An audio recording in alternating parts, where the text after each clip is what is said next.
On my 70th birthday, my grandson showed up at my door with a birthday cake and a concerned expression. He sat down at my worn kitchen table and said, "Grandma, I just want to make sure Uncle Robert's still sending you that monthly check. You know, the $3,000 for your medical bills." I felt my heart stop.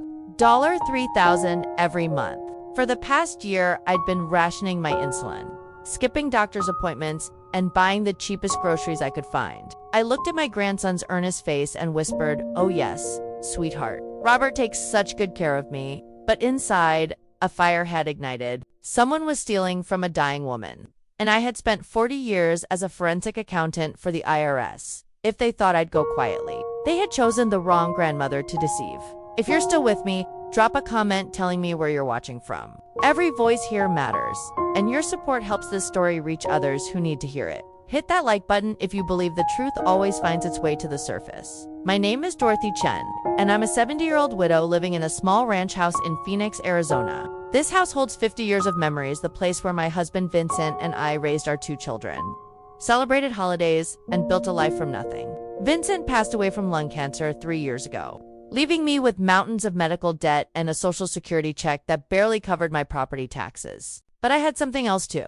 A mind sharp as a blade and a career's worth of experience, tracking money through the darkest corners of corporate America. My younger son Robert is now 45, a successful real estate developer who drives a Porsche Cayenne and lives in a gated community in Scottsdale. He married Vanessa 8 years ago, a former beauty pageant contestant with perfect teeth, designer everything, and the warmth of a January morning.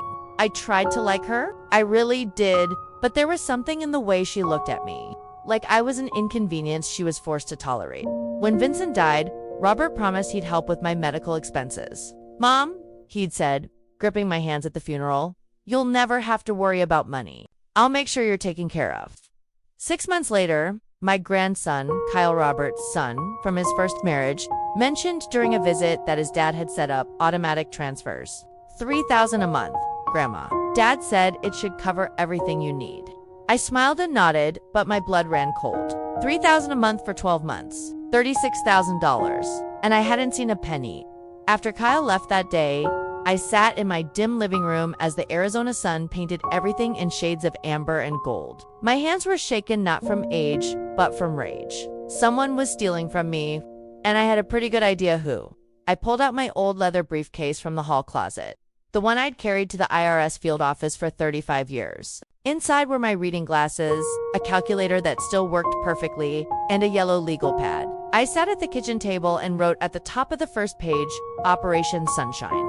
Below it, I added, "Find the thief. Document everything. Let them hang themselves." The next morning, I called Robert's office. His secretary, a sweet young woman named Maria, put me through immediately. "Mom, how are you?" Robert's voice was cheerful, rushed.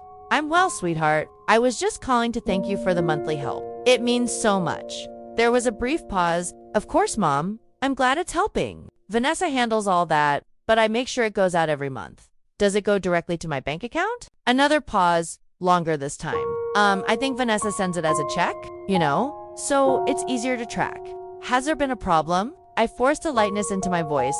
"Oh no problem at all. I just wanted to make sure I was thanking the right person." "Well, thank Vanessa. She's the one who remembers to send it." I hung up and wrote on my legal pad. "Robert claims Vanessa handles it. Says checks are mailed. None received. First lie confirmed." That afternoon, I took the bus to my bank, a small credit union, where I'd been a member for 40 years. The teller, a young man named Josh, greeted me warmly. "Mrs. Chen, what can I help you with today?" "Josh, I need to pull up all deposits and transactions for the past 12 months. My son says he's been sending me checks, but I don't remember receiving them." Josh typed for a moment, then frowned. "Mrs. Chen, I'm showing your regular Social Security deposits, but no other checks. The only other activity is your debit card purchases and automatic bill payments." I nodded slowly. "Can you print that out for me?" He handed me 3 pages of statements. Clean, simple, damning. No deposits from Robert. No checks from Vanessa. Nothing. I thanked Josh, folded the papers carefully, and put them in my briefcase. Outside, the Phoenix heat hit me like a wall, but I felt oddly cold inside. $36,000 gone. But where? That evening, I did what I'd done thousands of times in my career. I started following the money. I called Robert's office again, this time pretending to be a potential client. Maria was happy to chat. Oh yes, Mr. Chen is one of our top developers. His wife Vanessa actually manages a lot of his personal accounts. She's very involved in the business side. That's impressive. Does she handle his banking too? I think. So, she's always coming in with papers for him to sign. Very organized lady. I thanked her and hung up. Then I opened my laptop, a 10-year-old machine that still worked just fine, and started searching public records, property transfers, business filings. After 2 hours, I found something interesting. Vanessa Chen had opened a boutique 6 months ago in Scottsdale. Vanessa's Closet Luxury Consignment. The business registration showed an initial investment of $35,000. I sat back in my chair and laughed a dry, bitter sound. There it was. My medical money transformed into designer handbags and $1,000 shoes. But I needed proof. Real, undeniable proof. The next week, I called Robert and asked if I could come to dinner. I've been feeling so isolated, I said, letting my voice quaver. I'd love to see you and Vanessa, of course.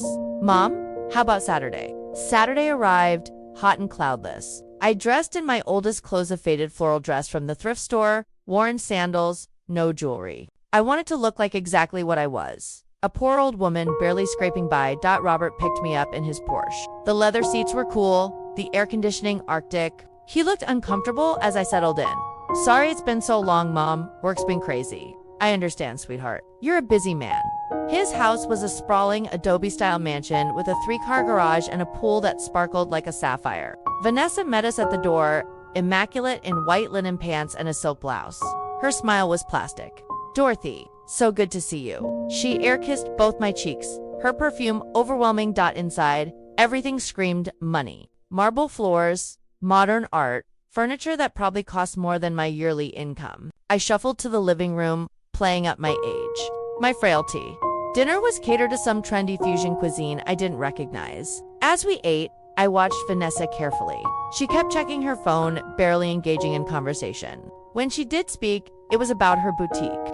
Business has been amazing. I just sold a vintage Chanel bag for $8,000. Can you believe it? Robert beamed at her. Vanessa's got a real eye for quality. I smiled sweetly. That's wonderful. Dear, Robert mentioned you've been helping me with my expenses too. I'm so grateful. Vanessa's fork paused halfway to her mouth, just for a second. Then she recovered. Oh, of course. It's the least we can do. The checks you send are so helpful. Though I have to admit, my memory isn't what it used to be. When do you usually mail them? She blinked. The first of every month, like clockwork. I nodded. And you send them to my home address? Yes, of course. Robert jumped in. Mom, is something wrong? Are you not getting them? I waved a hand. Oh, I'm sure they're arriving. You know how forgetful I can be these days. Sometimes I cache them and just don't remember. Vanessa visibly relaxed. Exactly. Don't worry about it, Dorothy. As long as you're taken care of. I excused myself to use the bathroom. On the way, I passed an open door, Vanessa's home office. Inside, I could see a desk with a computer and filing cabinets. I glanced back. They were still talking in the dining room. I slipped inside and quickly opened the top drawer of the filing cabinet. Bingo. A folder labeled Chen Family Finances. I pulled out my phone and started taking pictures. Bank statements showing transfers from Robert's account, but they weren't going to me. They were going to an account labeled V. Chen Business Investment. Every month, $3,000, 12 times, $36,000. I heard footsteps and quickly closed the drawer, stepping back into the hallway just as Vanessa rounded the corner. The bathroom's the other way, she said, her voice sharp. Oh, silly me. I got turned around. She watched me like a hawk as I found the bathroom. When I came out, she was waiting. You know, Dorothy, I've been meaning to ask, have you considered a nursing home? I know a really nice facility, very affordable. It might be easier for you than living alone. I met her eyes. Cold, calculating, already planning to get rid of me. That's very thoughtful, dear. But I'm quite happy where I am. When Robert drove me home, he seemed distracted. Mom? About the checks. If there's any confusion, there's no confusion. Sweetheart, everything's perfectly clear. The way I said it made him glance at me sharply, but I just smiled out the window. That night, I uploaded the photos from my phone to my computer and printed everything. Then I pulled out my legal pad and wrote, Vanessa intercepts Robert's transfers. Deposits into business account. Uses grandmother's medical money to fund luxury boutique. Robert likely unaware. Confrontation needed. But I didn't want confrontation yet. I wanted justice. The next morning, I called an old colleague from my IRS days, Martin Reeves. He'd retired to Tucson and occasionally did private investigation work. Marty, I need a favor. Dorothy, haven't heard from you in years. What's going on? I explained everything. He listened quietly, then said, send me what you have. I'll dig deeper. 2 weeks later, Marty called back. Dorothy, you were right. Vanessa's been diverting the money, but it's worse than you thought. She's also been taking cash advances on credit cards in Robert's name. We're talking about another $50,000 in debt he probably doesn't know about. I closed my eyes. Can you document it all? Already done. I'll send you the full report when the report arrived. It was devastating. Vanessa had been systematically stealing from Robert for years, using his success to fund her lifestyle. The money meant for me was just the tip of the iceberg. I sat with that report for 3 days, reading it over and over. Part of me wanted to call Robert immediately, but another part, the part that had spent decades building airtight cases, knew I needed to be strategic. I called Kyle, my grandson. He was 23, smart, studying business at ASU. Kyle, I need your help with something. Can you come over? When he arrived, I showed him everything. His face went from confusion to shock to anger. Grandma, we have to tell Dad. We will, but not yet. First, I need you to help me get copies of your father's bank statements. Can you do that? Kyle was on Robert's account as an authorized user. Within 2 days, he had everything, and it confirmed what Marty had found. Vanessa had been forging signatures, moving money, hiding debt. Now I was ready. I invited Robert to lunch, just the two of us. We met at a quiet diner near my house. He looked tired, stressed, double quotes, Mom, is everything okay? You sounded serious on the phone. I slid a manila envelope across the table. Open it? He frowned, but did as I asked. I watched his face as he read confusion, disbelief, horror, rage. The color drained from his skin. What? Mom, what is this? That's documentation showing that for the past 12 months, your wife has been stealing the money you meant to send me. She's also been taking out credit cards in your name and running up massive debt. That boutique of hers, funded entirely with money she stole from you. From us. His hands shook. No. Vanessa wouldn't, Robert. My voice was firm. I spent 35 years tracking financial crimes. This is what I do. Everything in that envelope is verified and documented. Your wife is a thief. He looked at me, and I saw the boy I'd raised, scared, hurt, desperate for this to not be true. What do? You protect yourself. You protect Kyle. You protect what your father and I built. You file for divorce. You press charges if necessary. And you make sure she can never do this to anyone else. He was quiet for a long time. Then he said, did you ever get any of the money I sent? Not a penny. Tears ran down his face. Mom, I'm so sorry. I thought I was helping you. I thought I reached across the table and took his hand. You did help me. You reminded me that I didn't raise a fool. Now stop crying and start fighting back. 2 days later, Robert confronted Vanessa with everything. According to Kyle, who was there, she tried to lie, then cry. Then blame Robert for not paying attention to their finances. When none of that worked, she grabbed her purse and left. Robert filed for divorce the next week. His lawyer, armed with all my documentation, made it clear. Vanessa could either settle quietly or face criminal charges for fraud and identity theft. She settled. The divorce was finalized in 6 months. Vanessa had to sell the boutique, repay every dollar she'd stolen, and walk away with nothing. Robert got full custody of Kyle, who'd been living with him anyway. But the story doesn't end there. 3 months after the divorce, Robert showed up at my house with a check. $36,000, your medical money, Mom, with interest. I looked at that check and felt nothing but exhaustion. Robert, I don't want your money. Mom, listen to me. I don't want money. What I want is for you to be smarter, to pay attention, to never let anyone, not a wife, not a business partner, not anyone, have complete control over your finances. Can you promise me that? He nodded, tears in his eyes again. I promised.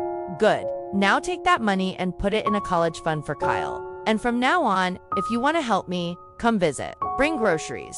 Fix things around the house. Be my son, not my ATM. He hugged me so tight I thought my ribs would crack after he left. I sat on my porch watching the sunset paint the desert in shades of orange and purple. My phone rang. It was Marty. Dorothy, I heard it all worked out. It did. You could have pressed charges yourself. Elder financial abuse. She'd be in prison. I know, but that wasn't the point. The point was making sure my son saw the truth before it destroyed him completely. You're a good mother. I'm a tired mother, but I'm not done yet.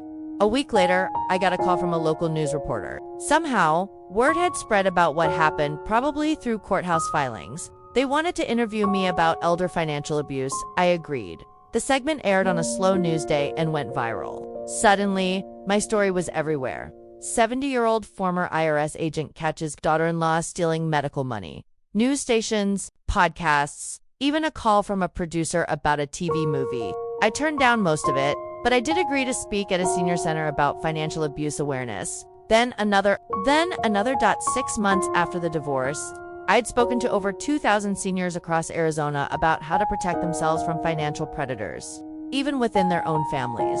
I taught them what to look for, how to document, who to call. And in those audiences, I saw myself reflected back, people who'd been stolen from. Lead 2, dismissed as too old to understand. But they weren't. None of us were.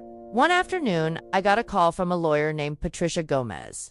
Mrs. Chen, I've been following your work. I represent several elderly clients who've been financially exploited. Would you be willing to consult on cases? And just like that, I had a new career. At 70 years old, I became a consultant for elder abuse cases, using my forensic accounting skills to help attorneys build ironclad cases against thieves who preyed on the elderly. The work was hard. Every case reminded me of what Vanessa had done, of how close I'd come to just accepting it. But it also reminded me that staying silent is the same as giving permission. 2 years after my 70th birthday, I sat in a courtroom watching a woman who'd stolen $200,000 from her 85-year-old father get sentenced to 5 years in prison. The old man sat in the front row, tears streaming down his face, not from sadness, but relief. After the hearing, he approached me in the hallway. "Thank you," he said. "Thank you for teaching me I wasn't crazy, that I had the right to fight back." I squeezed his hand. "You were never crazy. You were just surrounded by people who hoped you were." That night, I updated my yellow legal pad. At the top of a new page, I wrote, Cases 1, 23. Seniors protected, 23. Money recovered, $1.7 million. Below it, I added, remember, the person stealing from you will always count on your silence. Don't give them that gift. I closed the pad and looked around my small living room. Same old furniture, same family photos, same modest life. But somehow, everything felt different, bigger, more purposeful. My phone buzzed. A text from Kyle. "Grandma, Dad, and I are bringing dinner. His treat." I smiled. "Tell him to bring extra one and maybe some of that good tea from the Asian market. Will do. Love you, Grandma. Love you too. Sweetheart." I set the phone down and walked to the kitchen to clear the table. Through the window, I could see my neighbor, Mrs. Rodriguez, watering her garden. She waved and I waved back. Simple, quiet, normal. But underneath it all, I was different. I'd taken back my power, my dignity, my voice. And I'd taught others to do the same. Vanessa had thought she could steal from a helpless old woman. What she didn't know was that I'd spent a lifetime being underestimated. And every single time, I'd proven people wrong. As the sun set over Phoenix, casting everything in that perfect golden light, I thought about Vincent. What would he say if he could see me now? Probably something like, "Dorothy, you always were too stubborn to let anyone push you around." I laughed out loud, alone in my kitchen. "You're damn right, Vincent." The doorbell rang. Robert and Kyle loaded down with takeout bags. "Grandma." Kyle hugged me tight. "We got enough food for an army." Robert kissed my cheek. "How was your day, Mom?" "Productive," I said, smiling. "Very productive." We sat at the small kitchen table, the same one where this all started 2 years ago, and ate dinner together. 3 generations, laughing, talking, being family. And somewhere across town, Vanessa was probably trying to rebuild her life, wondering how a 70-year-old woman had dismantled everything so completely. The answer was simple. I'd done what I always did. I followed the money, I documented everything, and I refused to be anyone's victim. If you're watching this and you've ever been stolen from, lead to, or dismissed because of your age, I want you to know something. You are not helpless. You are not crazy. You are not too old to fight back. You just need to decide that you're worth fighting for. And trust me, you are. 3 years later, on my 73rd birthday, I received an award from the Arizona Attorney General's office for my work in elder financial abuse advocacy. Robert and Kyle were there, along with 23 families I'd helped along the way. When they called my name, I walked to the podium slowly. My arthritis was worse these days, and the Arizona heat made everything ache. But my mind was still sharp, and my purpose was still clear. Thank you for this honor, I began. But I'm not a hero. I'm just a grandmother who got angry enough to fight back. And that's what I want everyone here to know. Anger isn't a bad thing. When someone wrongs you, anger is the appropriate response. What matters is what you do with it. I paused, looking out at the audience. I turned my anger into action. I documented, investigated, and exposed the truth. And that's what I teach others to do. Because the people who steal from the elderly count on our silence. They count on our shame. They count on us being too tired, too confused, or too scared to fight back. My voice grew stronger. Don't give them that gift. If someone is stealing from you, even if it's your own child, your spouse, your caregiver, you have the right to protect yourself. Document everything. Tell someone. Fight back because you matter. Your life matters. And no one has the right to take advantage of you just because you've lived a long time. The applause was deafening, but the moment I cherished most came afterward, when a tiny woman in her 80s approached me with tears in her eyes. My son has been taking my Social Security, she whispered. I didn't know what to do, but after hearing you speak last year, I reported him. He's paying it all back now. Thank you for giving me permission to protect myself. I hugged her. You didn't need my permission, sweetheart. You just needed to remember your own strength. That night, Robert drove me home. The city lights of Phoenix spread out below us like fallen stars. Mom, I'm proud of you. You know that, right? I know, sweetheart. I'm sorry for what Vanessa did. I'm sorry I didn't see it. I patted his hand. Stop apologizing. You've apologized enough for 3 lifetimes. What matters is that you learned from it. That you're teaching Kyle to be vigilant. That you're never letting anyone control you like that again. He nodded. Kyle's actually taking a forensic accounting class next semester. Says he wants to be like his grandma. I smiled in the darkness. That boy's going to do great things. He learned from the best.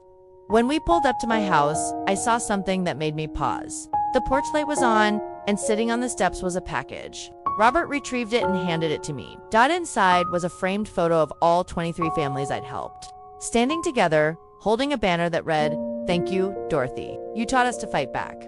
I stood there in my small living room, holding that photo, and finally let myself cry. Not from sadness, but from the overwhelming feeling that my life, even in its final chapter, had mattered.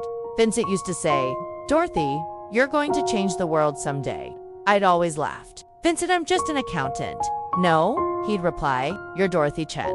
And that's so much more." He was right. I placed the photo on the mantle next to our wedding picture. Vincent, young and hopeful. Me, determined and ready for anything. We'd built a good life together. And even though he was gone, his voice still guided me. "What do you think, Vincent?" I asked the empty room. Did I do okay? The house was silent, but I could almost hear him. "You did more than okay, Dorothy. You did exactly what you were meant to do." I made myself a cup of tea and sat in my favorite chair, the one Vincent bought me 40 years ago. Worn and comfortable and mine. Through the window, I could see the desert night, vast and full of stars. My phone buzzed. A text from an unknown number. "Mrs. Chen, my name is Maria. I'm 67 years old and I think my nephew is stealing my disability checks. I saw your story on the news. Can you help me?" I stared at the message for a long moment. My arthritis hurt. I was tired. I'd been planning to retire from consulting work at the end of the year. But then I thought about that woman at the award ceremony, about the 23 families, about every person who'd ever been dismissed as too old to matter. I typed back, "Maria, I can help you. Let's meet tomorrow. Bring any paperwork you have. We'll figure this out together." Her response was immediate. "Thank you. Thank you so much." I set the phone down and smiled. Retirement could wait, because somewhere out there was always another Maria, another person being stolen from, lied to, dismissed. And as long as I had breath in my body and fire in my heart, I would help them fight back. That's what Vincent would have wanted. That's what I wanted.